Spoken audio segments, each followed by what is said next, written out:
Okay, so good evening po at welcome back po sa ating YouTube channel. Doon po sa mga bago pa lang sa ating YouTube channel, so ang didi-discuss lang po natin dito ay pagdating sa hiring, ng teaching and non-teaching positions. So ako po ay previous AO and ngayon po ay nasa teaching naman. Lumipat tayo ng teaching, after passing the licensure examination per teacher. So ayun po, umpisan po muna natin dito. Kung kayo po ay mag-a-apply, no? So marami pong lalo ngayon yung ating bagong nilabas ng Department of Education na mag-hire ng nasa 70,000 non-teaching personnel. So sakto po kasi napakahirap ng item ngayon sa teaching. So yung iba nagtatanong kung pwede ba silang maging AO, ano? So actually ganun po yung ginawa ko, ano? So before po ako pumunta ng teaching, nag-AO po muna ako. At advantage kapag ikaw ay AO, bago ka pumunta sa teaching. O yung iba naman, from teaching, pupunta naman sa AO, ano? So, depende. So, still, ito naman po ay permanent position. Okay, so, bago po tayo mag-apply sa DepEd, mas maganda kung kayo po ay mag-apply ng Administrative Officer 2 position sa DepEd, dapat po ay meron na kayong idea. Ano ba yung duties and responsibilities ng isang AO2? Kasi during the application, meron pong examination, ano? So, papagawin po kayo ng mga ganito, papagawin po kayo ng mga letters, doon po, kung ano po yung magiging actual na trabaho ng isang AO, tinitest po yun kung kayo po ay meron ng kaalaman, no? Sa mga bagay or sa mga duties and responsibilities ng isang AO. Kaya kayo po ay nagbabalak mag-apply ng Administrative Officer 2 sa DepEd, so much better po panoorin niyo po itong video na ito para po makatulong sa inyo during sa inyong application in DepEd. Okay. So unahin natin ang Administrative Officer 2. Yan. So sige. So let's start po with CSC prescribed qualification. Kung kayo po ay mag-a-apply as AO2, dapat ito po yung unang-una na meron kayo, no? Unang-una, education. Dapat po ay graduate kayo ng bachelor's degree relevant to the job. Pero lahat naman ng bachelor's degree ay inaalaw na mag-apply sa posisyong ito. So ang experience po, kahit ikaw ay fresh graduate, so wala namang required na experience. Pero advantage kung meron. Eligibility naman. So ang eligibility po ng isang AO dapat po ay civil service or career service professional po ang ating civil service, professional. No, ito po ay tinatawag natin na second eligibility sa CSC. Ang katumbas po nito ay licensure examination for teacher at saka lahat po ng PRC ay katumbas po niyan sa civil service ay second eligibility. And then pagdating naman po sa trainings, non-required, no? So, pero advantage po again kapag meron kayong trainings kasi kakailanganin niyo po ito pagdating doon sa mismong ranking. Irarank kayo based po sa inyong trainings, experience, education, and other performance, Yan. So, yan po yung mga irarank sa inyo during the selection process. So, okay po yan. So, dapat po, again, kayo po ay graduate ng bachelor's degree at meron po kayong civil service professional or LET or any board examination, Kasi yun po ay second eligibility. Sir, paano kung sub-prof lang? Hindi po pwede. Madi-disqualified po kayo sa posisyong ito. Pwede po kayo sa ADAS. Doon po kayo mag-apply sa ADAS or Administrative Assistant. Mas mababa po yung sa iyo. Okay? Now, let's proceed po sa job description. Again po, ang position title po ay Administrative Officer 2. Permanent position po ito. Ang parenthetical po ay Administrative Officer 1 kasi normally po ang entry level ng AO sa division of sa mga division office ay AO2, ano? So, ang parenthetical po niyan ay Administrative Officer 1. Pero still, ang sweldo po natin ay pang Administrative Officer 2. Ang unit or division po kung saan po kayo madi-deployed normally ay clustered schools. Kasi po napakaraming schools pero kulang ang AO.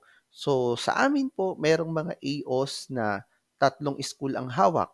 Ito yung mga ito yung mga small, small ang sizes. Sir, ang ibig sabihin ng small, mga 10 teachers pababa, ano? So, mga 20 teachers pababa. So, ika-cluster yung school. So, pag tatlong school, no? Pwedeng tatlong elementary, pwedeng tatlong junior high school, pwedeng tatlong senior high school, or pwedeng mix, ano? Na medyo malalapit lang naman yon. Kumbaga, maganda pa rin yung location kasi accessible at saka malapit yung tatlo, hindi man magkakalayo. No? So kung big naman or large ang school katulad ng mga 150 ang teachers. Yan. So at least isa na lang 'yan, no? Yung sa akin kasi 224 dati yung teachers, no? So very large. Kaya isa lang pong school ang hawak ko dati when I was AO. So tayo po ay magre-report, ang immediate supervisor po natin sa school ay ang ating school head. So wala na pong iba, no? Yan. So sa ngayon po, ang salary grade po natin ay 11 sa AO2 at yun po ay nagkakahalaga ng 30,024 pesos. So ito po ay dahil sa tranche 2, no, ng EO64. So by January 2026, tranche 3 madadagdagan po. January 2027, tranche 4 madadagdagan po ulit yung ating sweldo.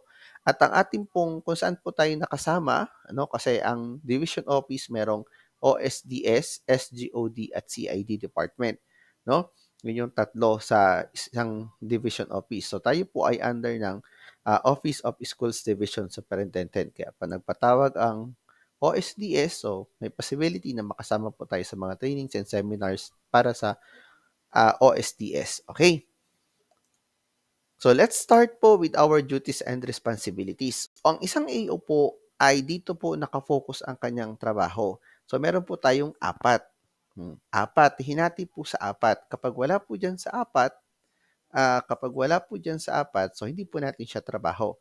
So, linawin ko lang po, ito po yung key results area. Ibig sabihin, ito yung mga areas na parte ng trabaho natin. Unang-una, we have personnel administration. Ito yung sa pagiging HR, no? And then, property custodianship, no? So, tayo din yung mamamahala sa properties ng school. And then, general administrative support. So, magbibigay tayo ng support sa mga teachers, sa mga stakeholders ng ating school, and then yung financial management. So, tayo po yung mag-liquidate, etc. Ano? So, isa-isahin po natin yung apat na yan. So, dyan lang po siya lilibot ang ating trabaho. So, unahin po natin yung personnel administration. So, sa personnel administration, nandito po agad yung recruitment and selection, no? So tayo po ay uupo as secretariat, no? Secretariat kapag merong hiring ang DepEd or ang inyong division. So to provide human resources management support to the school head. Yan, kung kayo po ay nasa elementary and junior high school, meron po tayong school-based na hiring. So tayo po yung magpapacilitate nun. Coordinate with AO4. Yan yung ating HRMO sa division office. Of the SDO in the following HR-related function. So, ito yung functions natin pagdating sa recruitment and selection. Letter A, recruitment and selection of applicants in the school assigned. Letter B, promotion and deployment of personnel. No? So, tayo po yan. Parte ng trabaho natin yan. Magdi-deploy, mag-a-appoint, and so on. And letter C, ito, prefer equivalent record form. No, ito po yung promotion ng teachers, no?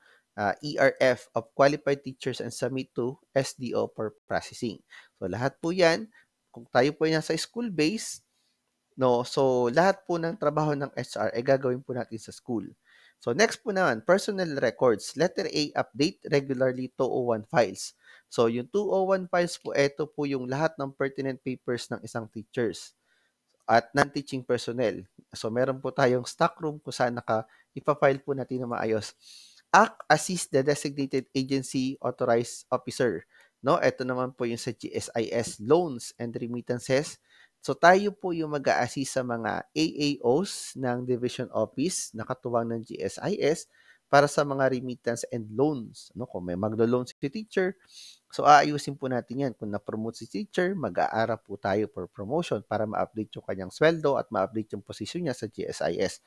Letter C, consolidate daily time record. So, tayo po ay mag-save, magmo-monitor ng DTR ng teacher, especially absences, leaves, ilan pa ba yung leaves ng teacher, ilan pa ba yung pag may absent ba, ilan yung i-deduct natin, ano? And then monitor and record attendance, yun nga, acts on application for leaves. Yan. So tayo po ang mag-check, monitor natin ilan ang SLVL ng teaching, ilan ang sick leave ng teaching, ilan ang service credit ng teachers, ano? Then update vacation service leave credits, ayan po. Maintain the confidentiality of information. So, yan. So, as AO, lahat po ay confidential. Ano? So, be careful po kapag magbibigay tayo ng information. No? Coordinate with concerned offices such as BIR, GSIS, PhilHealth, Pag-ibig, CSC, and other agencies on the implementation of policies and guidelines relevant to personnel. Ayan.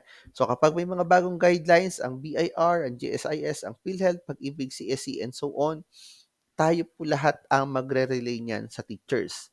Ano po? So normally naman kapag may inset, so magto-talk po kayo kung may mga bagong policies, i-inform niyo po ang teachers kung may mga bagong updates and so on. So another thing po per personnel administration, meron pa. So kasama rin po dito ang compensation and benefits. So compute and submit SDO applicable personal benefits for processing. No? So sasabit po natin, i-compute po natin. Baka si teacher ay nagkaroon ng loyalty. Si teacher ay nag-maternity leave, double pay. Si teacher ay nag-step increment, nadagdagan yung salary niya every 3 years. Na-promote siya, hindi niya nakuha yung kanyang previous salary. No, yung tinatawag na differential, may overtime pay siya. No? Letter B, monitor and prepare notices for step increments, school personnel and submit to HRMO for checking. Ayan, kung si teacher po ay nagkaroon ng every 3 years, si teacher po ay nag-i-step increment kung siya ay hindi na-promote. Say, madadagdagan yung kanyang sweldo every 3 years. So, lahat po ng teachers ay merong ganon. Kahit po tayong ng teaching ay ganon din. No, letter C, process retirement separation benefits. Yan. Kung kanina po, ang trabaho po nating AO from appointment to retirement. So, si teacher po, kapag nag-apply, pa-process natin, kapag nag-retire, nag-retire, nag-abul, namatay, no? So, lahat po yan ay ipa-process natin. And other HR-related functions, update personnel, school personnel of latest HR policies, nabanggit ko po kanina, develop and present to the school head innovative strategies. So magkikreate po tayo ng mga innovations katulad po ng mga ginawa ko, no? Para tayo po ay ma-awardan. Assist the school head in performance management, no? Rewards and recognition. Yan, yung mga gawad-gawad sa school, sino yung mga best teachers, sino yung mga walang absences, and so on. So, magde-develop po tayo ng praise awards. Ano? Prepare and submit HR-related reports. So, palaging may reports po. Monthly ang mga AO, And coordinate regularly with HRMO in the implementation of HR policies. So, wag po kayong mag-i-implement sa school ng policies na hindi po coordinated sa ating HR sa division. So, hingi po agad tayo ng advice, technical assistance kung meron po tayong i-implement na policy sa school kasi baka bigla tayo yung makasuhan, So, ganun po palagi. Coordinate sa division office. Facilitate submission and approval by the SDS permit to study. Yan, kapag po may mga mag-aaral na teacher, kailangan po mag-request ng permit to study. So, tayo po yung magre-request ng sa division office, Yan po ay pagdating sa KRA number 1, Personnel Administration. So, isang trabaho pa lang po yan. So, pangalawa pong trabaho natin, yung property custodianship. So, tayo po yung mag-take care sa mga gamit ng school, either buildings, chairs, property, supplies, and equipments, laptops. So, dapat po ay accountable po tayo dyan. So, bibilangin po natin kung may sasakyan, etc. So, letter A, facilitate procurement of supplies. So, tayo po ang mamimili. Gagawa ng SIP, School Improvement Plan, and Annual Implementation Plan. Ensure that supplies, materials, and equipment, textbooks, even textbooks po, yung mga learning resources natin. So, dapat po ay counted po natin, bilang po natin yan. Ilan yung pinahiram natin sa mga bata, sa mga teachers. So, dapat po mabalik siya within before the school year, School year or before year end, bago magtapos ang school year. Then keep an updated inventories of supplies, materials, etc. So lahat po dapat meron tayong inventory system. Issue supplies, materials. So tayo po ang mag-i-issue kay teacher kapag may mga needs, ano?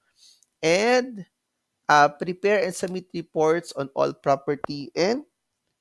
s- uh, all property accountability of the school. Ayan. So lahat po yan ay gagawin natin pagdating sa property custodianship na trabaho. Ito po yung pangalawang KRA. Pangatlo po ay General Administrative Support. Ano naman ito? So ang gagawin po natin dito, assist the school head in the preparation of School Form 7. Ito yung loading ng mga teachers, no? Assist the school planning team in preparation of SIP, AIP. So tayo po ang gumagawa niyan normally, no? Or tayo po ay mag-a-assist. And provide general administrative support to school heads and teachers like reproduction of learning materials. So mag-e-encode ng reports, preparation of documents, etc. Pag-print ng test paper, perform other function as may be assigned by the school head. So, the peso school head, normally naman, kitang-kita niya kung anong ginagawa natin at may mga seminars, trainings, nakasama palagi kasama tayo ng school head. Kaya alam po niya ang trabaho natin. And, meron pa ba? So, sa financial naman, financial management, ito po yung last natin na KRA. So, ito pong financial management, ito po ay KRA. So, under ng KRA, ito naman yung mga duties and responsibilities. Assist the school head in preparation of the following documents as but not limited to CDR, Cash Disbursement Register. So, kapag mag-i-issue ng payment, ano? So, authority to debit, liquidation reports. So, monthly, meron po tayong liquidation ng MOOE. So, tayo po ang naka-assign dyan kung wala po tayong ADAS sa school. ADAS po ay administrative assistant. Yun po ay assistant natin. Pero kung walang ADAS sa school, so tayo po ang naka-assign doon. So, monthly po yan at may deadline po yan na dapat nating masunod pagdating sa financial management. So, lahat po ng KRA ay may kanya-kanyang deadlines. Letter C, yan, for ayus, implementing units, assist the school head on the preparation of required reports from COA. Yan, kung may kailangang reports para sa COA, DPM, and other agencies. Facilitate submission of all financial documents to the SDO and or bank if necessary. Yan, so minsan pumupunta rin po ako sa bangko kapag magkukuha tayo ng mga anong tawag dito, statement of accounts, pag na tayo liquidation, bank or bank recon. And perform other function as may be assigned by the school head. So normally yung school educational fund na nanggagaling sa munisipyo, yan. So tayo rin po yung gumagawa niyan at saka nagmo-monitor and so on. So konti pa lang po yan kasi meron pang other tasks na binigay sa atin sa ibang DepEd memorandum. Pero for the meantime, ito po munang 4 ang ating key results area na kailangan bigyan pansin or bigyan ng focus kasi dito po yung magiging IPCRF natin. Dito kukunin kung nagagawa po ba natin yung 4 na trabaho na nakapaloob dito sa ating 4 na KRA. So lahat po dapat yun ay nagagawa natin bago tayo gumawa ng ibang trabaho. So, meron po ako mga sample files. Ayan. So, meron po tayong mga sample files, mga letters, liquidation, and so on. Yun po ay mga sample lang na pwede nyo pong gamitin sa actual job or sa pag-a-apply para po meron na po kayong idea kapag during the application, pinagawa kayo ng letter, gawa ka ng request letter, magli-leave si teacher, no? Yan, o gawa ka ng request letter para si teacher ay mag-follow up, O kaya ay programs, meron din po tayo mga innovations katulad ng yung aking tawag dito, inventory system pagdating. So, ang ginawa ko po, so tayo po ay merong bawat KRA mas maganda, meron po tayong project per KRA. Makakatulong po yan sa ating promotion na maging AO3, AO4, and so on. So, yun lang po. At kung hindi pa po kayo nakapag-subscribe sa ating YouTube channel, please don't forget to subscribe. So, once again, good luck and thank you for listening.